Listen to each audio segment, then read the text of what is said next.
Yo, what's up? Welcome to Kinda Funny Games Daily for Wednesday, April 17th, 2024. I'm one of your hosts, Blessing. Adeoye Jr. Joining me is the Nitro Rifle, Andy Cortez. Good morning, Bless. Good morning, Andy. How's it going with you? I'm doing well, man. I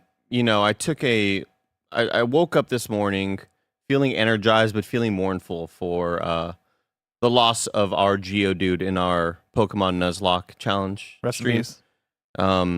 Regret, it's one of those things where it's like, did you get to say everything you wanted to say to them before they passed, sort of thing. You don't want to live with regret.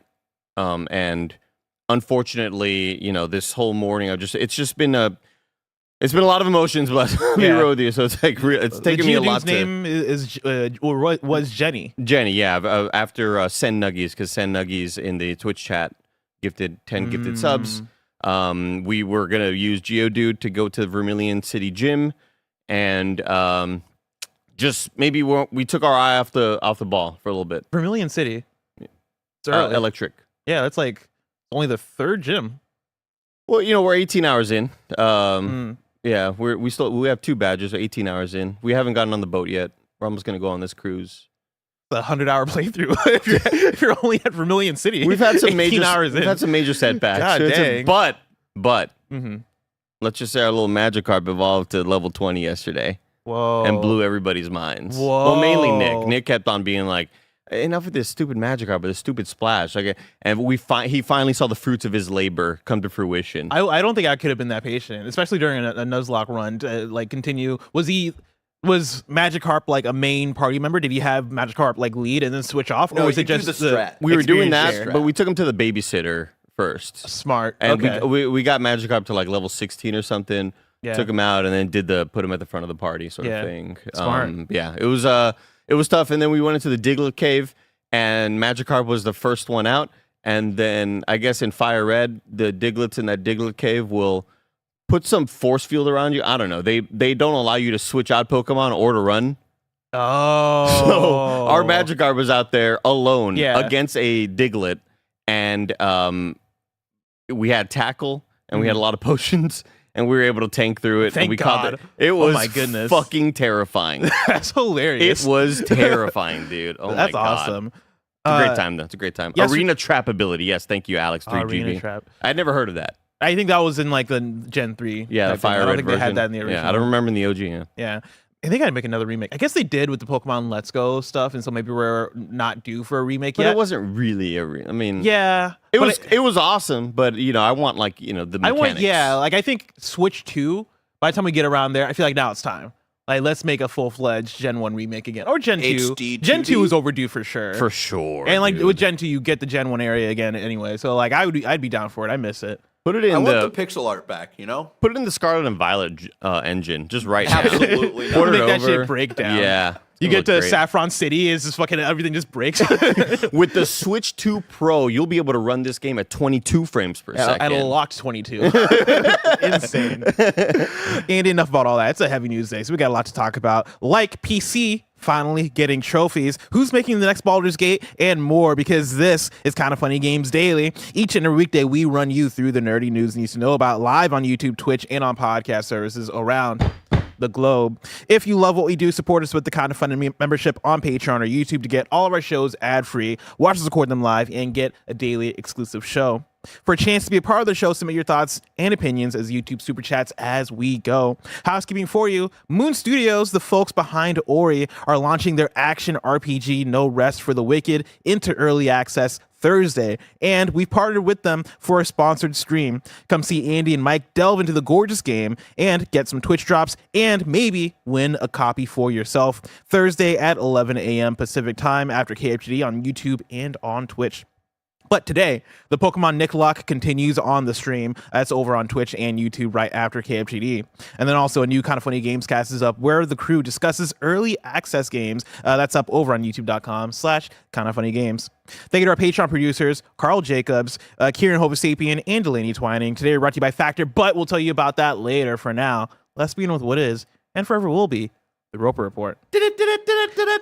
It's time for some news. We have 7 stories today. A baker's dozen. Before we start number 1, I have not asked you this in a while. Have you been watching the Fallout show?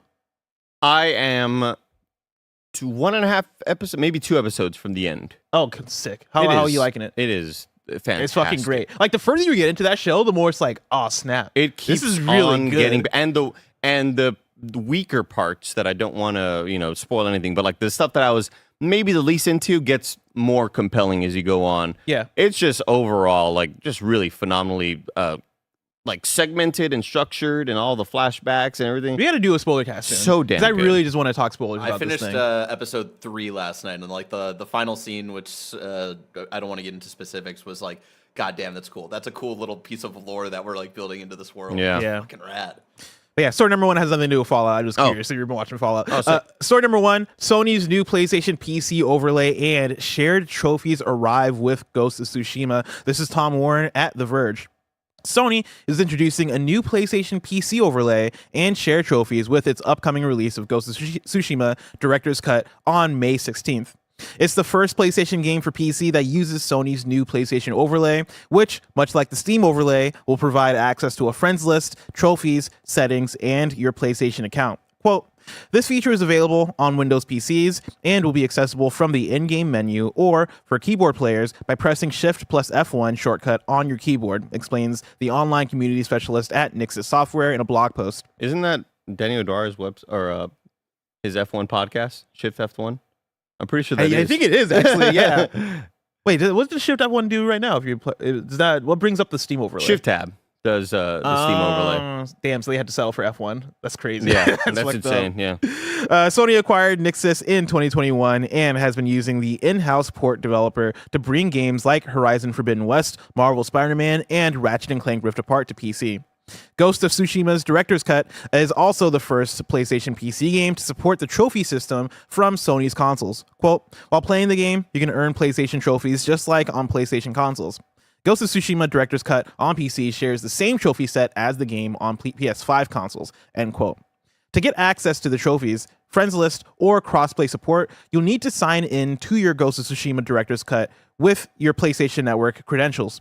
The PlayStation overlay is optional, which is good news if you're tired of the many competing overlays available in PC launchers these days. I don't know if I read over it or if it's not explained in this article, but like, and this might be a chat thing or kindafunny.com/you're wrong. Are you earning your PS5 trophies, or is it like a separate trophy list for PC? That's the one thing I don't understand. Well, I think I did see shared trophies, so I got to assume that You're just earning the that same stuff trophy. goes At across. least Wario64's tweet says, can also earn trophies, shares same PS5 trophy set. So I imagine that's going back and forth between... Because if it's your profile that you're signing into, that's just... But like, okay, so for example, maybe there's not examples of this. I guess I feel like there are games like God of War Ragnarok, for example. Say that comes to PC. God of War Ragnarok has 2 separate trophy lists, correct, for PS4 and PS5. Yes. If I'm playing on PC, am I earning the PS4 trophies or am I earning the PS5 trophies? I wasn't even aware that there were 2 different trophy lists. Why? What's the reason? Because they're 2 Technology. different technicals. Like 2 SKUs? 2 SKUs, yeah. So yeah, there's like the Fascinating. PS4 trophy set and then the PS5 trophy set. So that would just load in, I think, your PS5 trophies that you've already earned.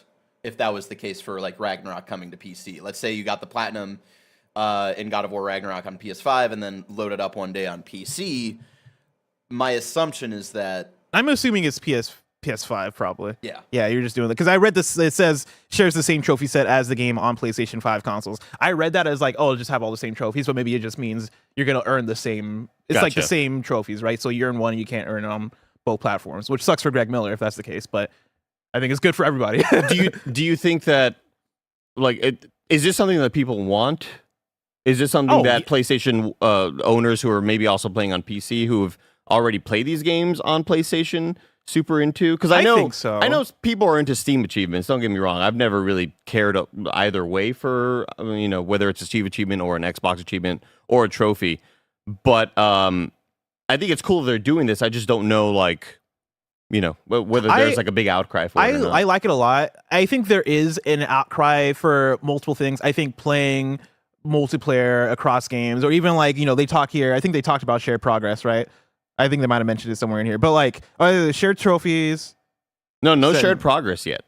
Oh, no shared progress. Yeah, so like I couldn't pick this game back up on PlayStation 5 or if I bought this on PC and booted it up, I wouldn't have my PlayStation 5 save. I would hope that this is a step towards that, though. That's the thing is, I think the more you can integrate the experiences, and if you're somebody who's playing on your PlayStation, pick the game up on your PC and just continue playing from where you left off, or play multiplayer games with that same friends list on PlayStation and have it feel like you're still playing on the same console, even though you're playing on a PC with a different SKU and all this stuff. I think that's nice. I think that's a great thing, especially if it's a thing that you don't have to do, right? Like the article mentioning that this is an optional overlay feature if you want to do it. Like you have to sign in to your PlayStation if you want to do this thing. I think that gives people the best of both worlds. Barry, what's this that you're highlighting? Users who connect their existing account for PlayStation Network and unlock trophies on Ghost of Tsushima Director's Cut using the same account on PlayStation 5 will have the same trophies unlocked on the PC version. Gotcha. Which, again, I think that's great. It is depending on who you're asking. But I still think it's a great thing, right? Like Greg Miller trying to triple dip. That's the thing is, I'm sure there are people. Suck for him. There are going to be people that are like, oh, damn, I would have loved to earn another set of trophies by doing the same. But also, it's like, if you're doing that, you're so hardcore that it's almost psychopathic at that point, right? Like, you are a Greg Miller, you're somebody that really cares about this shit. I'll think for more people, for me, right, I would love to, if I'm picking the second time I played God of War 2018, I played it on PC. And I had to debate if I wanted to do that. One of the reasons I did want to do it was so I can play it on Steam Deck. But I was like, oh man, but if I played New Game Plus, for example, on my PlayStation, it would be easy just to pick up the rest of the trophies that I might have missed out on or something like that, right? Like I like having that be an option for me now on PC. And then also, just like have the UI there, have the overlay there. I've played on PlayStation for so long now that I'm just used to that ecosystem. And so I kind of like having those notifications, still feeling like I am online on like my platform. Yeah, you're in your world. I'm in my world. List. Yeah, my friends pop up. I was online. I'm like, oh, sick. Okay, cool. That's what they're playing. And I don't feel as disconnected from playing on my PlayStation as I would be if I didn't have the overlay. So I think it's a good step forward. I think the trophy thing is huge. And I think this is making more steps to one day maybe we do get a cross-save situation or a cross-play situation or be able to, I guess, have more of that integration. I'm surprised we haven't had this already. I would think that with the PlayStation live service multiplayer push, this would have been a thing that they would have chased after a bit quicker. Like I would have thought we would have this by the time we got to Helldivers or something like that. But I think, with Concord and Fair Games and Marathon and stuff coming down the line, I don't think it's a bad time for it either. I think this makes a lot of sense. It does seem like sort of a natural progression. I think you're right there. Now, one thing that kind of pops up to me on this article is cross-play support. Ghost of Tsushima Legends. Yeah. Raid time. I never finished it. Dude. I never finished the full raid adventure or whatever it was. It was difficult. It was a lot of fun, super challenging. And I think we only did like maybe 1 or 2 streams of it during the pandemic. And but it's something that I've always been interested in getting back into. Dude, I would highly recommend it. I think it would make some fun streams, honestly. Yeah. The Ghost of Tsushima raid, Legends raid is way better than it has any right to be. Like, I don't want to overhype it like it's the best thing of all time, but the fact that they were able to pull it off in a way where it took me back to doing Destiny raids where I'm communicating with people and being like, all right, you do this so I can be over here and doing this, and we have to like tackle these different things at the same time and make sure that we're communicating and playing different classes and shit. Like, they nailed that experience. And yeah, like while playing, I was playing with Andrew Gofar, I think it was like Mike Mamone from IGN I was playing with too. It was a blast. Like, I had such a good ass time playing that. And yeah, like I think, with it coming to PC, it's a good time to jump in, right? Like, it's a good excuse, get to play with all your PC features. I don't know if we're gonna get your DLSS and all that stuff out of it. Will you? Yeah. Oh yeah, then definitely jump in. I am some widescreen support. I am so stoked. Like I am. Ghost of Tsushima is such a special game to me, and I'm so glad that I actually saw it through to the end. And I'm like waiting and super excited to get this game on PlayStation or on the PC, running at these full specs, see what the possibilities are, even, throw it up on my widescreen monitor just to kind of get that effect. Because it's one of those games that you feel like you're in ultra wide even though you're not.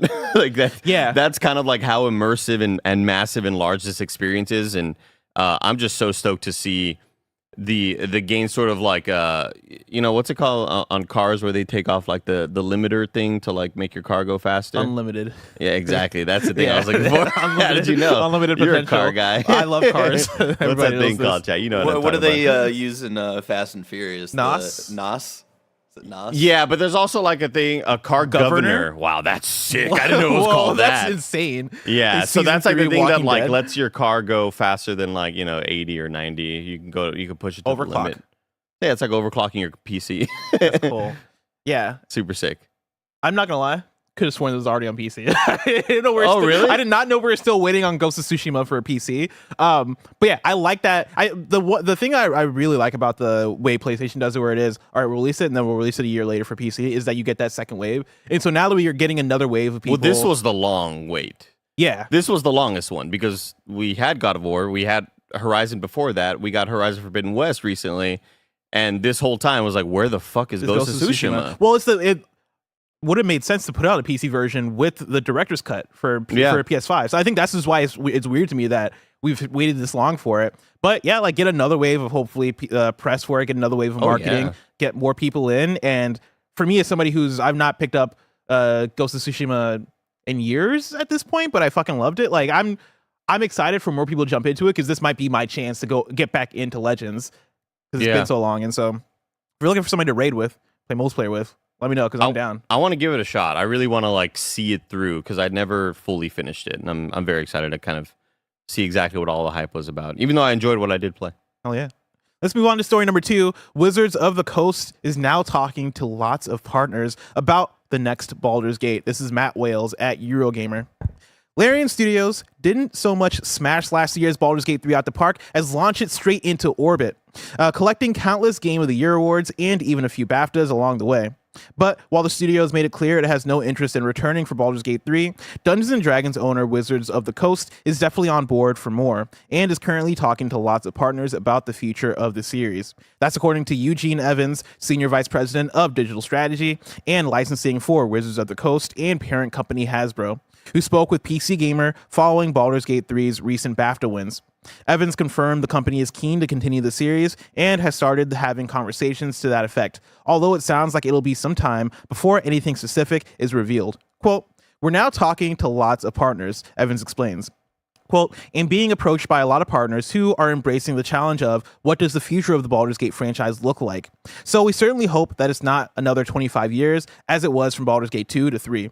Before we answer that, Evan continued, quote, "But we're going to take our time and find the right partner, the right approach, and the right product that could represent the future of Baldur's Gate. We take that very seriously, very, very seriously, as we do with all our decisions around our portfolio. We don't rush into decisions as to who to partner with on our projects or what products we should be considering. As Evan notes later, the quote, "The bar has been set very high, and it's our job to reach and surpass that bar," end quote. And while it's too early to start talking specifics, when asked if we might ever see some of Baldur's Gate 3's beloved characters return, Evan suggested it's certainly a possibility. Quote, "They're now essentially part of D&D canon," he explained. "I'd like to think that all those characters, for the sake of the fans, could potentially appear in future products," end quote. As for Larian, it confirmed it was hanging up its D&D hat during a GDC talk back in March. Quote, "Baldur's Gate will always have a warm spot in our heart," Larian's founder and CEO, Sven Vink, told attendees. "We'll forever be proud of it, but we're not going to continue in it. We're not going to make new expansions, which everybody's expecting us to do. We're not going to make Baldur's Gate 4, which everyone is expecting us to do. We're going to move on. We're going to move away from D&D and start making a new thing," end quote. And as for what that new thing might be, Vink later told Eurogamer it's something big and ambitious, and new in the sense that it is different from the things that we've done before. This is such a weird situation because I can't really think of a whole lot of, like, it sort of seems unprecedented in the games industry where usually whatever IP is being made, there's always like studios or sister studios kind of within maybe the same publisher or underneath a same umbrella that will take on that new thing. So even though Rocksteady isn't making the new Batman game, WB, there's always like something like that, right? This really feels like a who's going to replace LeBron or Jordan sort of thing. 1,000%. Yeah. I do not envy the next studio that has to do this because what a gargantuan task. Dude, as I was reading the story this morning, I started to like go through the Rolodex of studios in my head of, all right, who could be the ones to take up Baldur's Gate 4? And the more and more I thought about different RPG studios, the more and more I was like, is Larian just the best RPG studio? I can't think of anybody who could follow that up. The only other one that I could think of, but like I don't know if they have like the size and scope for a Baldur's Gate 4 would be Obsidian. Yeah, like Obsidian is one that came to my mind as well, but I don't know if they. Yeah, like I don't know if they got. No, here's the thing. Like no, that. I think a lot of studios have the stuff. I don't know if a lot of these studios and publishers have the patience and time and money. Yeah, because Baldur's Gate took a long fucking time to make, and they went above and beyond times a million. And I don't think that any other, essentially, a publisher has to, or a development studio has to attack this with like hey, you want us to make part 4? You got to let us cook this for like 7 years or so. You got to give us unlimited everything if you want this. It will be a hit. It's not going to be Zaum Barrett. But like I'm just it's saying, not gonna I be know them. they're in like there's a lot of weird stuff going on with that. They're also studio. just way too small. Yeah. Like I play Disco Elysium. As much as I love Disco Elysium, it's like that game takes place in one neighborhood.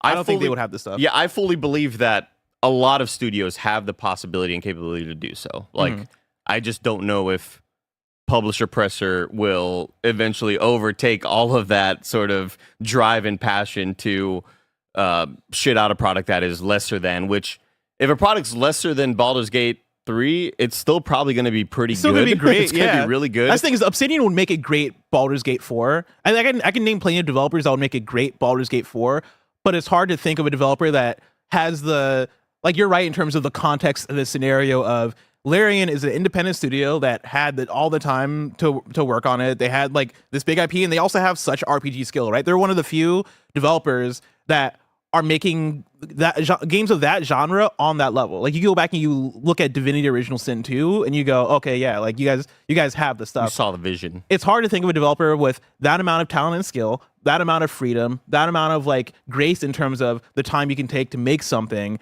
Not that like you can't be under a big publisher, but I think the publisher system puts you in a weird place with a thing like that. And yeah, like I think plenty of other developers are going to make a great Baldur's Gate 4. I don't know if I can think of any other developer at the moment right now that can make a Baldur's Gate 4 that lives up to how good Baldur's Gate 3 was. Yeah, I think with enough time, maybe we need definitely like a decade of separation between Baldur's Gate 3. Here's what I'll throw out there. I saw somebody say it in chat, and it's a weird one, but if you gave them the time and just went, hey, after Hades 2, here's Baldur's Gate 4, work on this for 10 years, I think Supergiant could do it. I don't know if they're big enough. It would be a different as Baldur's Gate 4. Like, I think art style wise, you'd make a shift. I think that's why you take the time with it. You go, hey, it's going to be a different game. It's still going to be a CRPG, all this stuff, but we're going to go for like the Supergiant art style and all this shit. I think they could make something special out of it.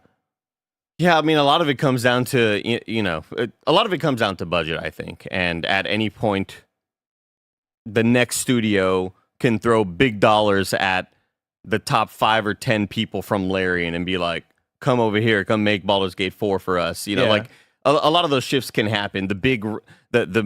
It all seems so behind the scenes, and you can kind of lose sight of it when you just think of Larian as like one single entity. But when it comes down to it, there are a handful of amazing writers that are probably like the all-star cast. Like, but if there's like 10 developers at Larian that could maybe be brought over and be like, hey, you oversaw this, you oversaw the level design, you 10 people were the lead writers on this, come over here. Like, there's a lot of shifts like that can happen, but I don't envy the next studio that has to kind of try to take on this challenge. Like, that seems very daunting. Yeah, I go through going through the Rolodex of studios. Like In Exile is one that came to mind, and I think In Exile can make a great Baldur's Gate. But again, I'm like, ooh, Larian put it at such a high bar, right? There's In Exile, there's Zaum, like Barrett brought up on the visual. I think somebody in chat brought up Owlcat, which they were making the Warhammer the games. Like there are plenty of studios that make that. They're type also of game. behind Pathfinder, which I know. Yeah, which I know a lot of people like. And that's the thing is, I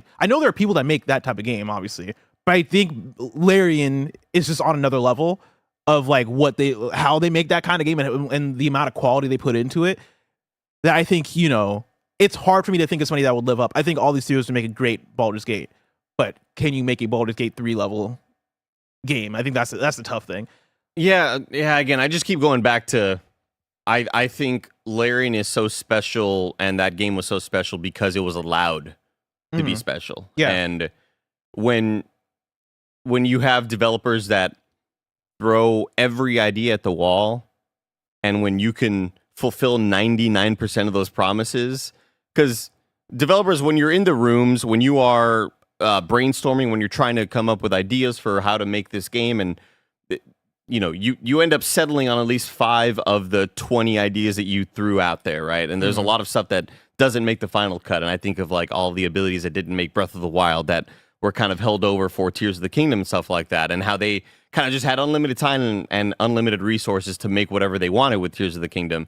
And with Baldur's Gate 3, I genuinely think that all of the small little ideas and those small dialogue moments that, again, 0.12% of players would even experience, because it's such a rare case where you talk to this elf who then shits in that guy's toilet, and that guy gets mad because he clogged the pipes, and it's like you have those really rare circumstances, bless, that like don't happen in anybody else's game.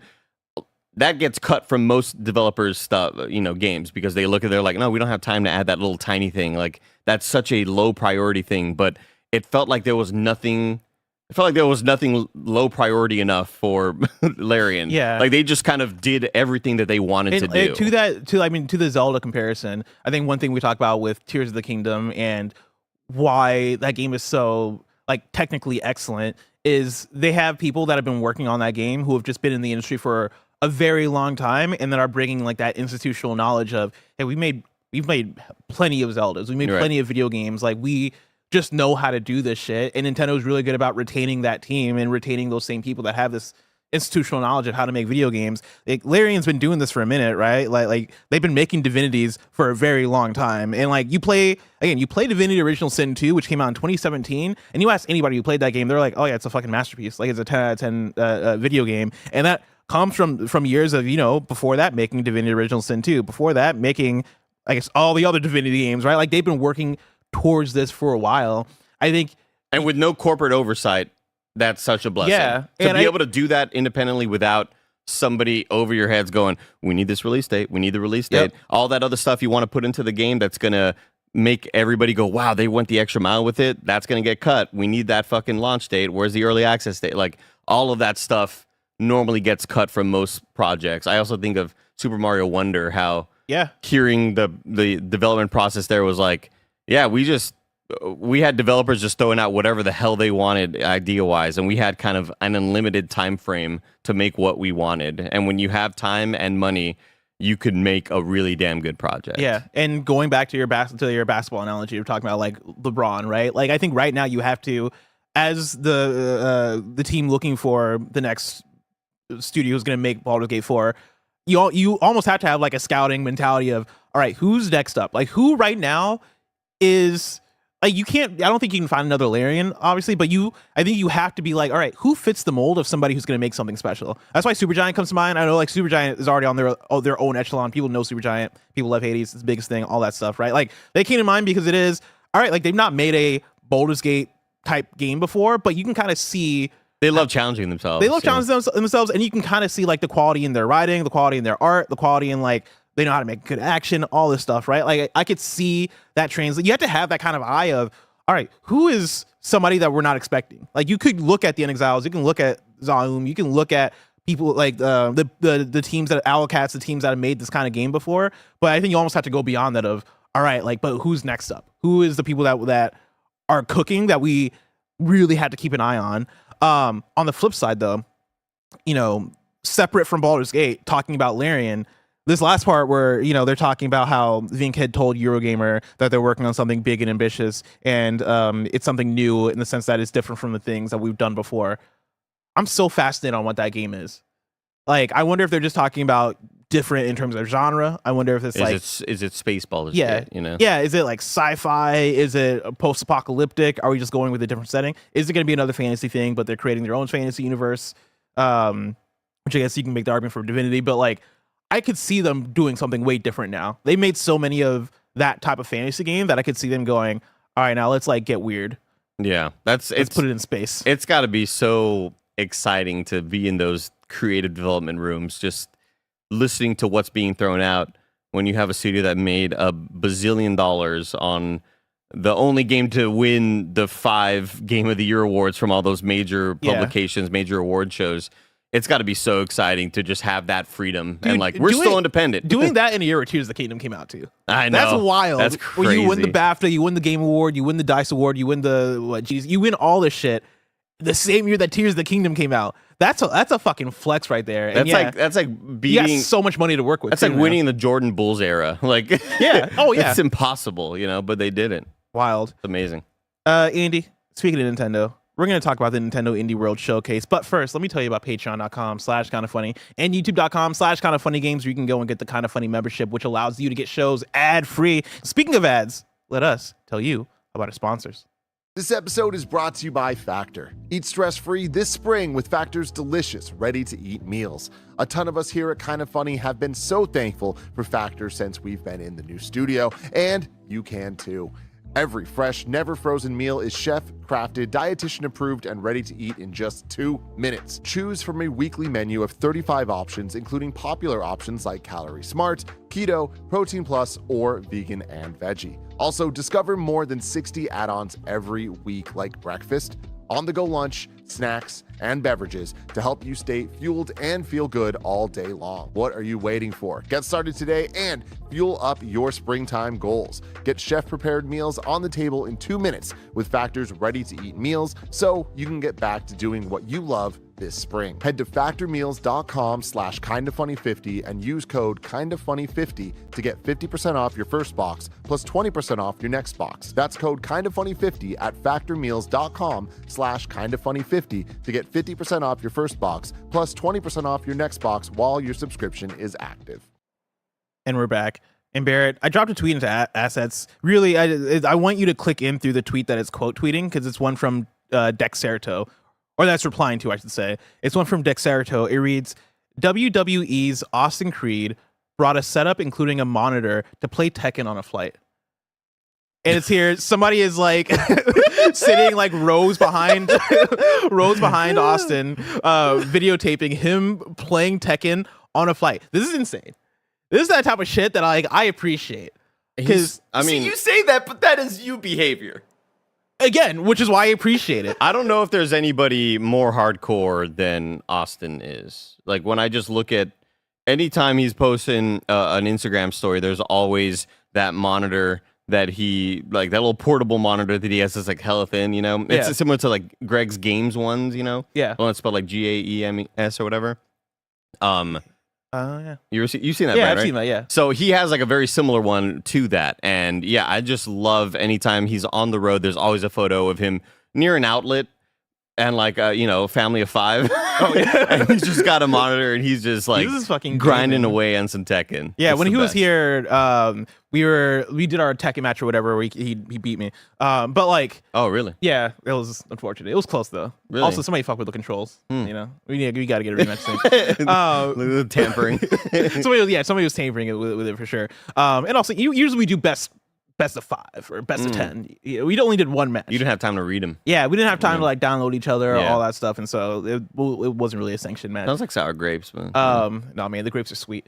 But yeah, no, he was talking. We were talking shit in the back, and like, there's a certain level where it's like, all right, you're not just talking shit. Where it was. I think Kofi was back there too. So like, I'm talking. You're doing the thing where it's like, all right, who do you play as? And it's like, okay, snap, all right, you play as King. All right, cool. It's like, all right, but you sort of get a read. The way Austin was talking, I was like, fuck, he might be really good. He might be really good. Like, I mentioned my rank, he was like, really? And I was like, yeah. I'm like, is that low? Is you that never right? ask. You never. Yeah, you I was never like, tell shit, the I should have rank. told him my rank, because then he like, it's like him smelling blood, and he was like, fuck, I got his ass. But I do want my rematch with Austin. And so, Give him the rematch. What are you scared of? Story number 3. We got everything announced at the Nintendo Indie World Showcase of April 2024. Well, fuck you. This comes Barrett. from Taylor Fuck Lyles you. at IGN. Fuck off. And I just want to do. I want to start off. Go fucking just fuck I want to yourself. start off with an apology, because yesterday on KHD I acted out of character. and I said that it was a 70% chance we would see Silk Song at today's. You really Nintendo. did say that yesterday. I said that, and like I was thinking about it afterwards. With all the ratings, though, like Well, with all the ratings, and then also, I'm pretty sure Tim lied to me because Tim on the show said that it was revealed at a Nintendo Indie World Showcase, and I don't think that's true. I think it was revealed in an actual direct. And so if Tim didn't say that, I wouldn't have been like, oh yeah, then 70% chance. It was him saying that made me go, oh, then for sure, yeah, we can see it at Indie World Showcase. But then yeah, I started to think about it this morning once I woke up, and I was like, no, it's not showing up here. What the fuck? I woke up to go pee pee. Yeah. I went pee pee at like 6 a.m. Thanks. I went a little pee pee, and I was like, man, do I stay up and react to this in case there's Silk Song news?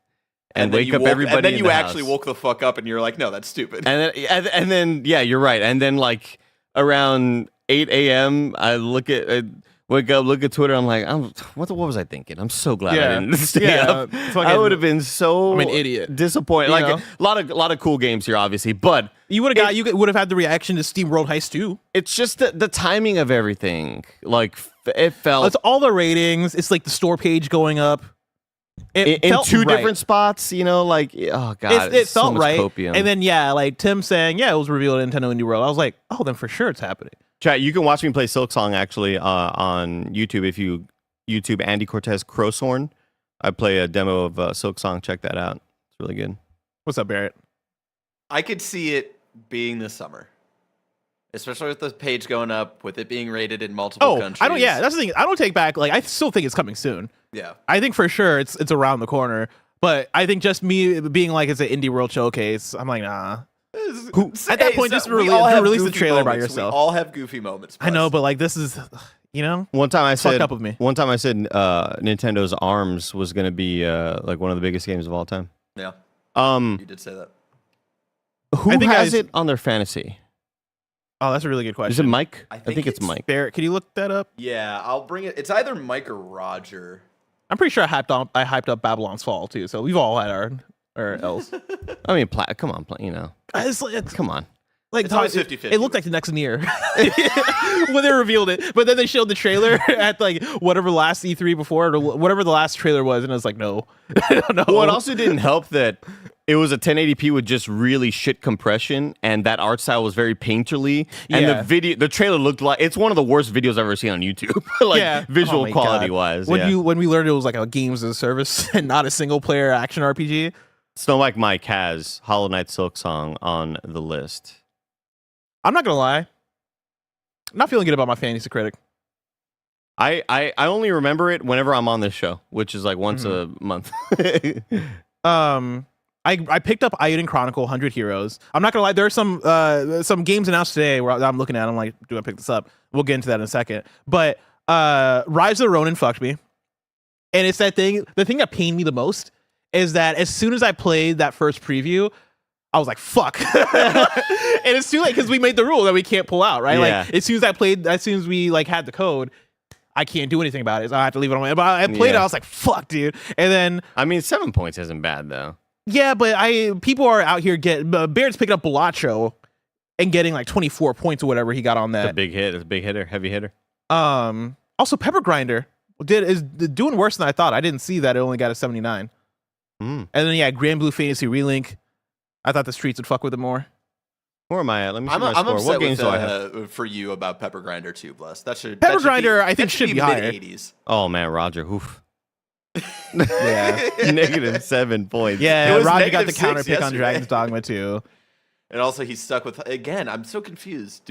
Is Hyper Light Breaker early access not coming out this year? Early access is coming out this year, but the game Is not coming out the this full year. game is not coming out this year. However, I believe our league rule. Well, can you take off the pop up because I want to see if they mark it as 0? Oh, well, they're marking it as 0, so I Wow. wonder. That's crazy. I wonder if that's not abiding by our league rules because I could have sworn I marked it so that our league rules But make like it so that our Hades early 2 access score. is only like Hades 2 is confirmed only early access. I'm pretty sure this Yeah, year, but like they've that's- not. The difference is that they've not said that Hades 2 They is haven't said one- officially yeah. releasing out of this year. Gotcha. I believe Hyper Light Breaker. There's like the 1.0 is not coming in 2024. Yeah. which is why it will not release. Also, I picked up Sandland. I'm excited about that one. I hope it's better than the demo. Ah, Yeah, me that's a too. ballsy pick. Me too. Because all I've heard about the demo is that people aren't enjoying it. Well, the only like apparently the PlayStation demo available that came out like a couple of weeks ago, people were just like very confused by it. But when people played it at what was it, SGF last year, people were like, "Oh shit!" Yeah, but people is Greg Miller, and can we trust Greg Miller? Yeah, I don't. Greg Miller loves Rise of the Ronin. I do not trust Greg Miller. Like for many things, not just games opinions, just like in life, you know. Like No, I'm with you. Yeah, no, I agree with that. as a human, yeah. Yeah. All right, getting into everything announced at the Nintendo Indie World. Again, I'm pulling from Taylor Lyles at IGN. We got SteamWorld Heist 2. It was officially announced and it's out August 8th. Little Kitty Big City got a new trailer. It's out May 9th for Switch. Atari announced Yars Rising. Yars Rising is a new side-scrolling run-and-gun platformer from Atari. The gameplay looks similar to games like Metroid and Mega Man based on first glances, with some stealth components as we see snippets of the protagonist Yar evading robotic enemies. Yars Rising arrives later this year. Refined Self is a timed exclusive arriving this summer. It is Refined Self, the personality test game, is an exploration-based adventure game with heavy themes of self-discovery. It arrives this summer as a timed exclusive for Switch. Sticky Business is headed to Switch today. Anton Blast gets a November 12th release date. That's one Tim's all excited about. Yeah. Valley Peaks is getting a Switch port. Lorelei and the Laser Eyes gets a May release date. That's this is a cool sick one. Ass name. Yeah, dude, have you seen the trailer for this? No. This is an Annapurna joint. This game looks really cool. I have no idea what the fuck it is, but the trailer makes it look sick as hell. Europa has been delayed again, but a demo will head to the Switch eShop today.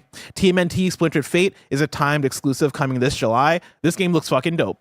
TMNT Splintered Fate is like a roguelite co-op game. The gameplay reminds me more of like a Hades, right? Top-down like action game where you get to the end of a stage and you get to pick your upgrade for your run. Looks really cool. Came out of nowhere, and yeah, it's coming this July. That's exciting. Yeah. No, this looks awesome. A third Cat Quest game is releasing this year. Stitch is another mobile game making its way to Switch. Shim is finally releasing for Switch and other platforms this July. The retro-futuristic platformer Bzzzt is coming to Switch this summer. It's spelled BZZZT. Is this BZZZT? Yeah. This looks incredible. This looks awesome. This art style looks fantastic. This is the first time I've seen it, and I had to put the trailer in the doc for Barrett to bring up because I need this. it looks really This cool. looks amazing. Does this have a date? I just read this summer, but it doesn't have a solid date. Okay. Animal Well got another trailer. Duck Detective: The Secret Salami will arrive on Switch next month. Secret Salami, I don't like that. Look in the glove compartment. I got a little secret salami there. Secret Salami for you. And then Another Crab's Treasure gets one more look before it's released later this month. And we got No Silk Song. This is a cool good games, direct though, or good showcase. That's a great little indie showcase. Yeah, I had no idea about Bzzzt. I had no idea about Ninja Turtles Splintered Fate. Yeah, very fantastic. And also, like, I'm excited to finally be able to play Skim. I'm excited to play that. Did you play that at Summer Game Fest? No, I wasn't. I think me and Greg played it. I don't think Greg was as into it, but again, who can trust Greg? I played it. I was like, this seems cool. Greg would like it if the frog was going. It had like divorced parents that were going through a divorce, and yeah, maybe the frog had a childhood friend that passed away, and is dealing with the loss and trying to like discover themselves as they grow up and become an old frog. I like this discovery from Barrett. The game is already out on Steam. Talking about it came out last year. Oh, this shit. is like BZZZT is already out. This is one that like I feel like is now retroactively snubbed for our Game of the Year list last year. What the fuck? It's because you were too busy playing that JRPG that wasn't made in Japan. Which one? Sea of Stars? Sea of Stars. Oh. I can't think of the name of it. and you were too busy not playing that. Best I could do is say JRPG that wasn't made in Japan. I love Sea of Stars. Yeah, one day I'll play it. When I'm retired. I think that's what I got to do, actually. A retirement backlog. Where it's like all the games that I just didn't have time to play, I play them when I turn 60. And I'm not doing this anymore. And then on his deathbed, I love that. Call me and be like, Barrett, I finally played Sea of Stars. It was kind of mid. I was like, it was all right. Benny. Like, I got gray hairs. And I love that grandchildren. NPC Renault or whatever his name was. God. Here's the thing. Alex says Blessing cannot be trusted. He never played Days Gone. If anything, I think that means I can be trusted more. Yeah. I played it, saw it writing on the wall. I was like, fuck this. I'm out. I don't need these freakers in my life. It also looked way too scary for me. Days Gone? Yeah. Looked way too freaky. I guess, yeah. That wasn't my thing with it. But like, have you played Last of Us? Yeah. I feel like you can play Last of Us. You can probably play Days Gone. Too scary. I feel you. Tell you what I played last night. What's that? An early access game Whoa.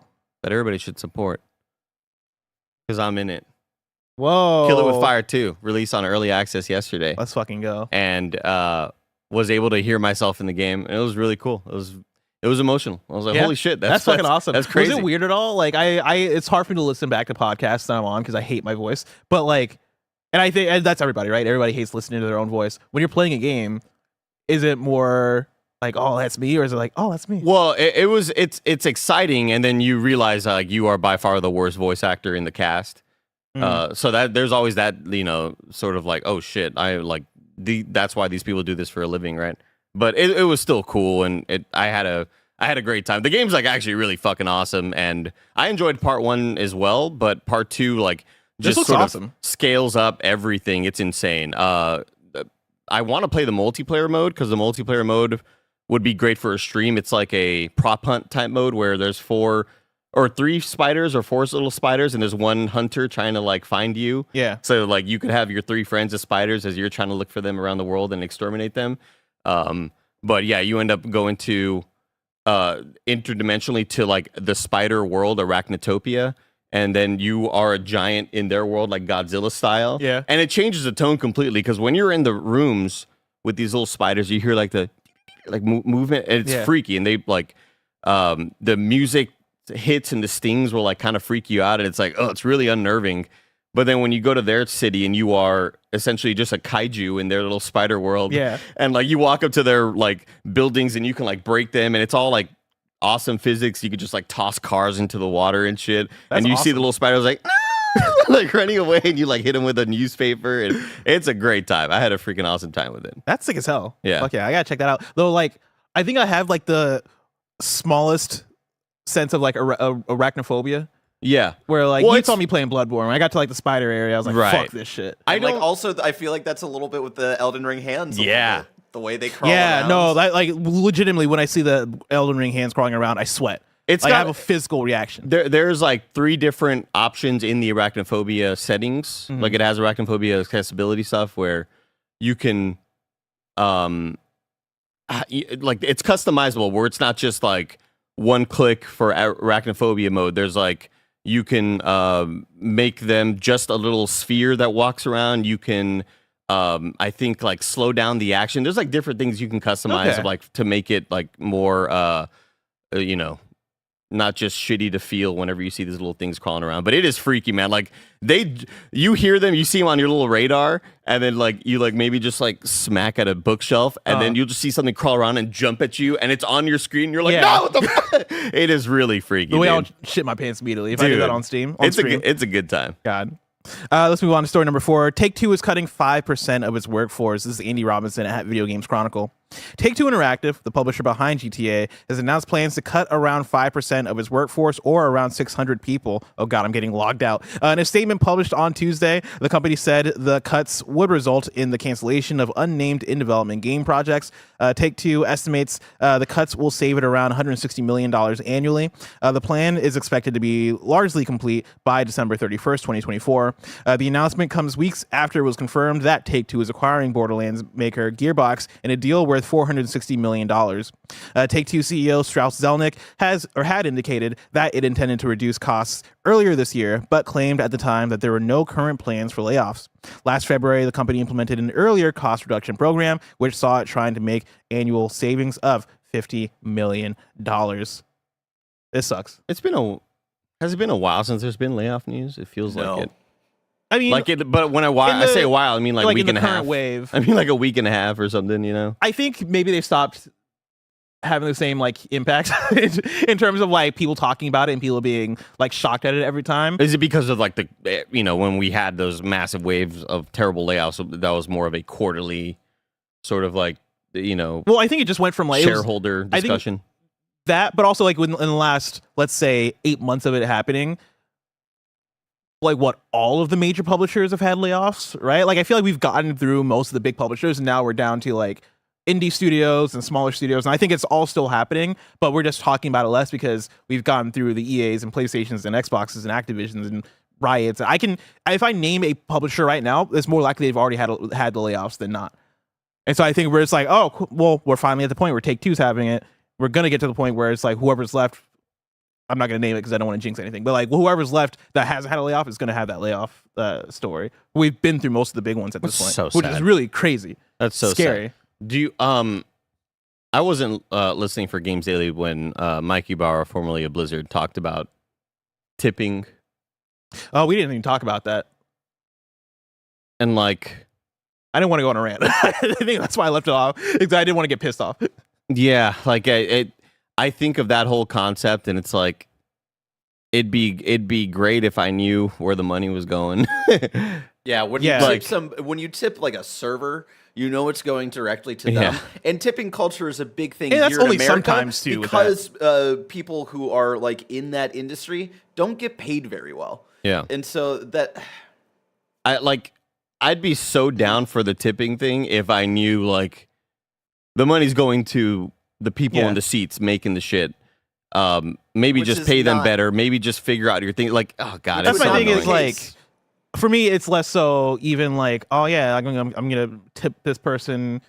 Like it's hard for you to believe that if I tip at the credits of a video game, that money is gonna make it to the people I want that money to make it to. But then also it's like, is the problem with video game monetization and stuff that I'm not spending more money, or is it that CEOs are just taking too much of the money? Yeah, right. Like if the that's people at always the an top issue. Yeah. spread more money around, then there'd be more money to go around. And also, like, I think people that, I don't want to speak for everybody in video games, right? But like a lot of people that have those positions of I'm an environment artist or I'm like in programming or whatever. Like it's not like the problem isn't necessarily that you're not getting paid the salary you deserve or whatever. It is either mistreatment or it is you're getting laid off and you don't have the job security. Like that's the stuff that I'm worried more about, as opposed to like people not making six figures or whatever. Like I think we see a lot of that. But yeah, like tipping, I don't know if tipping is the problem here. It's absolutely not. Yeah, maybe they should be tipping by cutting down their salaries and actually paying their employees better. Yeah, of course. Yeah, I mean I love it for like small indie devs and like the idea of if I paid $15 for a small indie title, sure, and I ended up pouring a lot of hours into it, I'm like, actually, fuck, here's $20, like that's what I do to creators that I enjoy. And for the larger discussion of like these larger publishers and stuff, it's just so annoying because the problems just go so high up that like, it's like, we talked about on a Gamescast yesterday how Robert Kirkman wants to kickstart an Invincible game. Video game. Yeah, we talked about it on KFG also. Why? Like, why? In which I had the same exact reaction of like, why? Like, you're Skybound, right? Like, you just put out an Amazon show, and they've already had other companies invest in the game already. And I think that's the thing where I'm like, the tipping thing rubs me the wrong way. Video games is such a established capitalistic like industry, right? Like it is. It's way different from a server giving me food or serving me my food and me knowing that the money's going to them. I would tip. I have plenty of artist friends that have like their coffee link in their profile and they post art all the time. And I'm like, oh damn, like I really like a lot of the art they make. Either I want to give them a tip, buy them a coffee or whatever, as a little like, oh snap, like I like what you do, let me like tip you. Or it is maybe I commission somebody to make something and then I tip them on top of that. But yeah, for me to finish a game, be like, man, God of War Ragnarok is dope. Yeah, let me give Sony Santa Monica $5 more. It's like they got the $60 or the $70 out of me for the game. I don't know if I need to tip more on top of that. I think that's weird. Yeah, I still love the idea for smaller studios, but or just like independent, like That's things I want to tip a person. I don't want to tip a absolutely. Unless it's like maybe if it's a company of 5 people or something, absolutely, or 11, maybe. Or 11 here in San Francisco /Kinda Funny. Moving on to story number 5. 2K is gearing up for a Mafia announcement, it is claimed. This is Tom Ivan at Video Games Chronicle. 2K is reportedly preparing to make a Mafia announcement. That's according to Twitter user Kurakasis, who has proven to be a reliable source of leaks. This year alone, they revealed the titles Marvel 1943, Rise of Hydra, Marvel's rivals, Metro Awakening and Indiana Jones and the Great Circle, prior to their official announcement. They also accurately predicted that Take-Two studio Ghost Story Games was planning a Judas reveal several weeks before a new trailer for the game was revealed. Kirikostas tweeted out, "I can tell you that a few days ago, Take-Two began preparations for an announcement regarding the Mafia series. It's hard for me to determine the time frame, but with Judas, I've seen them gearing up for the new trailer about 3 to 4 weeks before it dropped. So, soon." FYI, I specifically wrote an announcement regarding the Mafia series because I don't know if it's an announcement of Mafia 4, the next-gen update for the Mafia trilogy, or something else. When I find out more, I'll let you know. Oh, okay. Well, that sort of changes what my thoughts were going to be on this, because at first I'm like, hey, you know what? Mafia seems like one of those games that would eventually get cut from future development. Yeah. Because it's not going to make a bajillion dollars in the same way that, 2K does or whatever, NBA 2K, with all of the virtual currency that they have going on there. Like, I got really excited about this story initially, thinking that it was a definitive sequel. Like, we are getting the next Mafia 4. entry, which is like, oh shit, good for the devs there. I'm excited that they're continuing with this franchise, and it's not something that's going to get the axe. Just like, we've seen a lot of single player campaign stuff get the axe at Blizzard and things of that nature. But the fact that it might be it could be a litmus testing. It could be if we are remaking this trilogy, if we are remastering a whole bunch of stuff, let's see what the audience feels about it for maybe a next, iteration of this franchise. Yeah. I mean, it sounds neat. I'm not somebody who liked Mafia. I know Barrett likes Mafia. And I remember when Mafia 3 came out, listening to podcasts of people talking about, hey, actually, the story is really great. Like, the writing's really good. So much ass. It's the open world, very boring and repetitive, but some satisfying things, yes. But Mafia 3 story, I think, is like one of my favorite stories and told in video games. Yeah. So for that, I would be down to see them make another Mafia, just for the fans that want it. But also, yeah, I would expect a Mafia trilogy remaster or like re-release type thing as the announcement over Mafia 4. But they already did that though, which is why I don't know. I'm kind of confused. They remade part 1, right? The whole thing was when they did like the trilogy collection type of thing. It was a full remake of Mafia 1. It was a remaster of Mafia 2, and then like a next gen update or something for Mafia 3. So maybe, but like that wasn't that was that PS5 or was it PS4? I don't know, because I thought it was PS4 work from home era, so it's really fucking hazy. That was PS4. Because what I'm saying is that they make it for PS5. Like they just port it to PS5. It could be a full remake of Part 2, since Part 2 had only got the remaster. Yeah. Because Part 1 was like, I remember watching videos on it, just the stunning visuals of like the full remake looked amazing. Yeah, this is coming from a leak, so there's no reason to expect this to be a big thing. Like, I could see it being hey, here's a trailer, and out now on PS5 is the Mafia trilogy that you can play with, I don't know, DualSense functionality and ray tracing. Actually, ray tracing would be pretty sick. But also give me a Mafia 4. Give Barrett a Mafia 4. Orpheus. Story number... Mafia. Mafia. Next story. Starring Zendaya. Story number 6, a Golden Axe animated series is coming to Comedy Central. What? I don't know why this cracks me up. Excuse me? Because it's like we've gone too far. Every week there's a new video game adaptation coming to screen, and it's like, do we really need this? But also, it feels like we're filling in Mad Libs. They usually sound like Game Showdown categories. They really do, yeah. Of like you're wrong sort of thing. A Golden Axe animated series is coming to Comedy Central. This is Joe Otterson at Variety. Yeah. Like, again, it sounds... You could fill in Golden Axe and you can fill in Comedy Central with anything else. A Super Meat Boy animated series is coming to Netflix this fall, and I'd be like, yeah. Sounds right. A Gravity Rush movie, animated movie is coming. That's happening though. Is it animated? It is animated. Oh, yeah. nice. Yeah, that's exciting. And that one is happening. Yeah, a Golden Axe animated series has been greenlit at Comedy Central. Variety has learned, based on the beloved Sega games of the same name. The show hails from co-creators Mike McMahon and Joe Chandler. Matthew Reese of The Americans and Perry Mason, Danny Pudi of Community and Mythic Quest, Lisa Gilroy of Jury Duty and Interior Chinatown, Liam McIntyre of Spartacus and The Flash, and Bear, can you look up Liam McIntyre? Because I watch a lot of The Flash. I got to know who that is. And then Carl Tart of Grand Crew and Star Trek Lower Decks will lead the voice cast. Comedy Central has ordered 10 episodes. Who the fuck was he in Flash? It's not even like one of the first things that pops up for him. Wait. Let me look at his face again, because he kind of looks familiar. He's a handsome fella. He's a very good-looking man. But I'm like, who was he? He looks so familiar. But I can't pinpoint who he was. He was the other Flash. Martin, Weather Wizard. You're fucking lying. He was in He was in 5 episodes. Weather Wizard? Weather Wizard? No. I like that show. Absolutely not. He was also See, Gears of that's War a Game 4. Showdown thing. I'm just naming villains who are in the Flash. Or heroes, because I have no idea who Weather Wizard. Was he a bad guy? Where do his allegiances lie? Was he on the Who is he wizarding the weather for? Was he on the good team or the bad team? Death's Weather? Door animated series coming to Paramount Plus from the creators of the Grim Adventures of Billy and Mandy. Is that a lie? Is that true? I'm gonna guess true. I'm gonna guess lie. No, it's a lie. Damn Fuck, it. I could have sworn we reported on that story. Got me excited. There's a Death's Door adaptation happening. Wait, no, there's not. Did we not talk about this? Look up Death's Door Are you thinking adaptation. of Gravity Rush? I'm still thinking of Gravity Rush.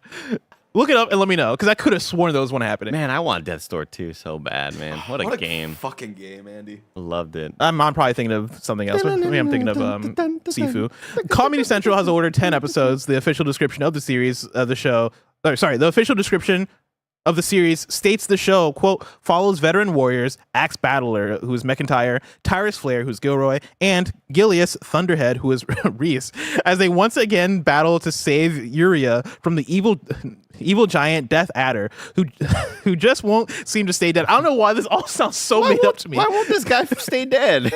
Fortunately, this time they have the inexperienced and underprepared Hampton Squibb, who's played by Danny Pudi, on their side, end quote. Cool.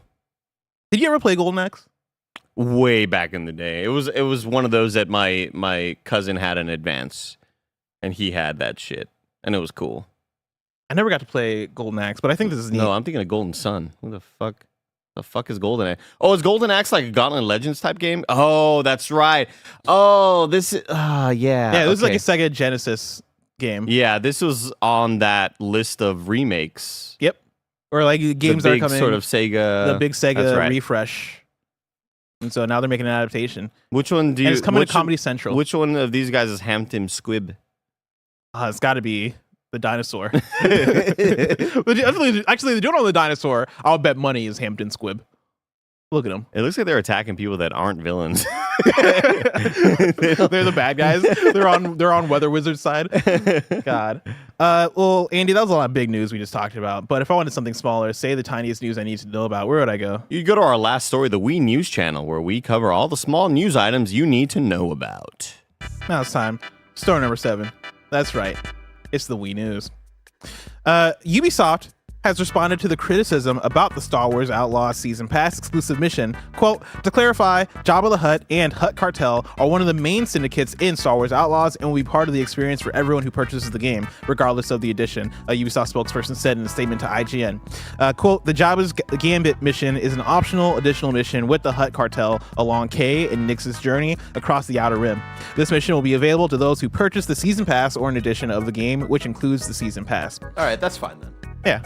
So it's like we said, like the Jabba's going to be in the game. Yeah. The thing in the trailer isn't the DLC. I think it was really just the wording around it. If you don't get the fucking special edition, though, he's your friend. he's the guy that just caused you to hang out. It's you, Jabba, and the Weather Wizard. And then Sea of Thieves surpassed 40 million players across Xbox and PC. And that's it for Wii News. Beautiful. We got some super chats for you. Jiraiya Music says, no way Miller is going to play PC for trophies. I think he will. I think you will. I think 1,000. I think this is what gets him into PC gaming. Mhm. Optimus says maybe they don't want to work with more IP, but Larian will make a killer Star Wars RPG or sci-fi game in general. Jedi, Wookiee, Rebels, etc. for classes. I think they'll make a sick-ass Star Wars game, but yeah, I would think that if they're not going to make another Baldur's Gate, or if they don't want to make one, then I think that's more of an IP thing. I think they'd rather make something on their own and make all that moolah. Did you ever see one of their early access posts on whether it was their site or a Discord or a Reddit or whatever, but it was like from their official team as they were in early access, and they were getting mad at the audience because like, hey, you can be this fucking awesome purple looking dragon, you can be this awesome race of characters. There's all this sort of stuff, but everybody is picking this one half-elf male. Like this one white-looking half-elf male. Yeah. Like, come on, guys. We get, Yeah. So you bringing up Wookiee and all this stuff. It's like everybody's going to be Han Solo or like Luke Skywalker if they make That's that. the thing. Yeah, I'm like, immediately, I want to be Han Solo. Yeah. I'm sorry. Yeah, I get either it. a Jedi or a Han Solo type of character. I'm not going to be out here being a Wookiee. I think it was something like 80-something% was picking just like the Can you half-elf imagine? male guy. Listen, nothing against Wookiees. I know we did that Star Wars Battlefront stream, which makes it seem that I'm very anti-Wookiee. Nothing against I mean, Wookiees. here's It's the not the thing. way you want to start up as a thing. Like, That's not good proof. And like, if people go back and watch that stream, there's a lot of evidence of No, you I being- thought we were talking. Who were the little guys? Ewoks. Because I think we were talking about Wookiees, and in my head I was picturing Ewoks, and so I called Wookiees all those little freaks. And Bear's like, you can't say that. And I'm like, okay, first of all, there are little freaks, aren't they? And then I realized I was talking about Ewoks. Which accurately are little freaks. they kind of are. They yeah. are little. They are. That's accurate. They to are Ewoks. the original. No, But not yes, the original. In the extended edition, you see him fucking in the background. God. Which As a makes kid, them I little used to freaks. thought, when I was a little kid, I thought that Ewoks were baby Wookiees. But yeah, if I called if I call Wookiees little freaks, I understand There's how a that different connotation it comes there. off a little. And I don't mean it that way. I got nothing against the Wookiees are very fine people. They're very fine people. And then Cozy Bear says, if Larian was a Pokemon, what would it evolve into? Galarian. Laridos. I was gonna say Lario, but I like both yours. You guys' answers better. And then Aaron Made You Laugh says, I invested in Skybound. More companies should let you. Like, should let you invest? Oh. All right, cool. I got no opinion on that. Good on you. Hopefully you're making your money. Hold on. Is Nidoran? Who's the female version? Nidoran. There's Nidoran male and female, but it's the same name. And then Larian there's goes to Nidorino. Larian. Oh, it's either Lariani. No, Lariani. No, Larian. Laranino. No, Lariano. Laranina. Because it's Nidorina and Nidorino, And Nido King. and then Queen. Nido King, Nido Queen. Now it's time for You're Wrong, where you write it and let us know what we got wrong as we got it wrong, so we can correct it for those watching later on YouTube and listening later on podcast services around the globe. TMNT writes in and says, Bless said TMNT Splintered Fate came out of nowhere, but it's been on the True Gamers Apple Arcade since May 2023. Oh, shit. Yeah, I didn't know that. That's cool.